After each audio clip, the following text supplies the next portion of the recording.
নমস্কার সবাইকে। আজকে একটি গল্প শোনাচ্ছি এবং আমি অনুরোধ করব এই গল্পের শেষ অবধি পর্যন্ত দেখুন। তাহলে বুঝতে পারবেন যে আমি কী বুঝাতে চেয়েছি অ্যাকচুয়ালি। একবার একজন কথাবাচক কথা শোনাচ্ছিল, যে ওই বিষয় নিয়ে অন্যদের সম্মুখে ভাষণ বা কথা শোনাচ্ছিল। এটা হলো পৃথিবীতে নাকি ঈশ্বর বিরাজ করেন না। খুব সুন্দরভাবে কথা বলল, অনেককে হাতে তালি দিল।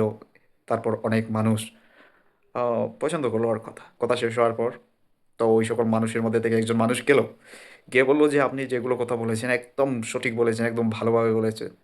আমি তো এতদিন ভাবতাম যে পৃথিবীতে ঈশ্বর বিরাজ করেন, তাই আমার আজকের এই ভুল সিদ্ধান্ত স্পষ্ট হলো এবং আমি আপনার কথা শুনে এটা বুঝে গেছি যে পৃথিবীতে কোনো ঈশ্বর বিরাজ করেন না।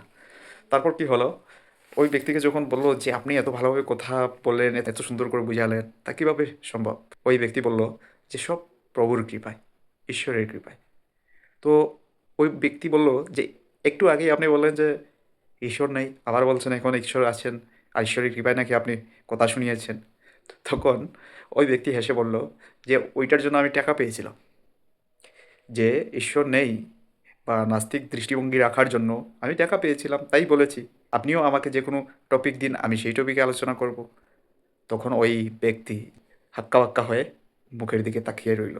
এটা শুনতে একটু হাসি, কিন্তু বাস্তব কথাটা হলো অন্য কারোর মুখের কথার উপর নির্ভর করে জীবনের কোনো সিদ্ধান্ত নেওয়া উচিত নয়।